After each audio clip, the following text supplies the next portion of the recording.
today we're going to be talking to some of the members and trying to give them a viewpoint, both from how donors see these things and also how the organizations that the donors support see these things, because the civic engagement part of this is very, very important to our country, and so the health of this sector is vital, and so we're going to talk to them about that today. Well, I think it's important to let everybody know that every member of Congress does have charities, foundations in their community, so I think it's great that we're up here to educate them directly about how it impacts our community and the things that are good and the things that are bad. Right now, the needs already far exceed the amount of charitable resources that are available. This is not the right time to do anything that might diminish charitable giving, so we want to work collaboratively with members and staff to promote policies and changes to the law that will be effective in growing charitable giving in this country.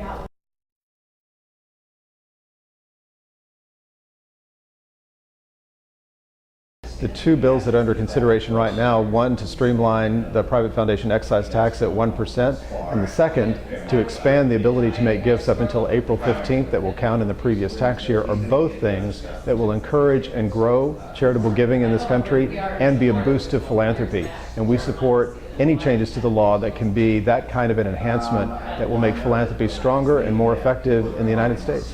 Our foundation is very supportive of the 415 provision because we believe that when people do their taxes, particularly most people do them in March, they don't know their tax liabilities or the impact that it would have if they were to give additional money. For example, in March, if I was told if I gave an additional $5,000 to my favorite charity, it could affect not only my tax basis but impact my local community, certainly something that we should support. Well, let's start with the general principle that we believe in philanthropic freedom, that donors should have the ability to decide how and where they give.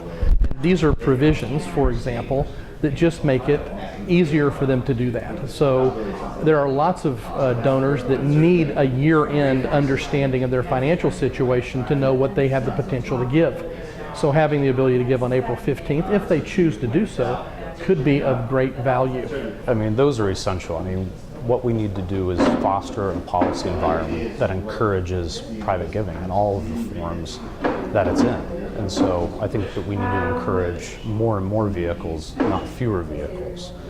Make it more democratic, more accessible to people, not just now, but also for future generations. So I think that the donor advised funds, private foundations, when people are able to deduct their gifts is essential to encouraging and promoting that spirit of philanthropy.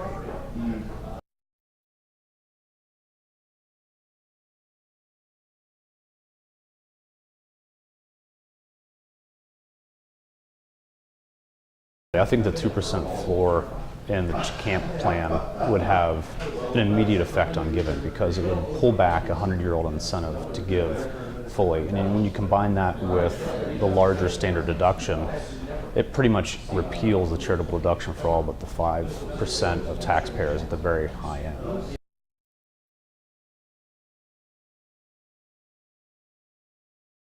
One of the proposals in the camp draft is that gifts of closely held assets, real estate and things like that should be only allowed the deduction at their basis, not at their fair market value. It isn't complicated or complex, though you might think that it is. Valuations of these types of assets happen all the time in business settings, in charitable settings, in sales and transfers from estate settings. It's a common thing. There are clear regulations that govern valuations in all of these cases, and it's the same regulations that function in the charitable community as well. Assets should all be treated equally. So if I give cash, I should be able to deduct the fair market value of the cash. If Bill Gates or Warren Buffett want to give publicly traded stock, well, they should be able to deduct the fair market value of that. And if a mom and pop business wants to give their closely held assets, they should be able to deduct the fair market value of that as well.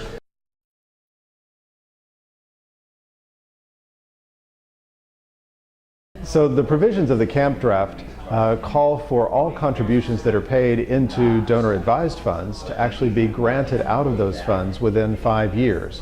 And that creates a real disincentive to individuals that are wanting to create resources that can be permanently in place for a community, and or be resources that their family can be involved with in helping to grant back out to the causes and organizations that they care about over a period of many years.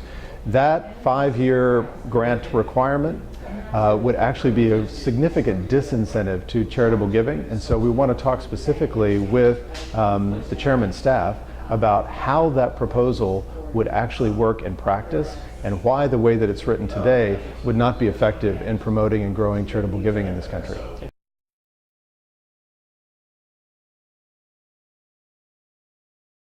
Yeah, it really does have a chilling effect on the size of gifts that donors give, especially older donors that are more likely to give in those larger amounts. And so I think that whenever you combine the ceiling or the limitation with a 2% AGI floor and the larger standard deduction, it has an enormous squeezing effect on private giving, and it will no doubt chill it. I guess the question is how much.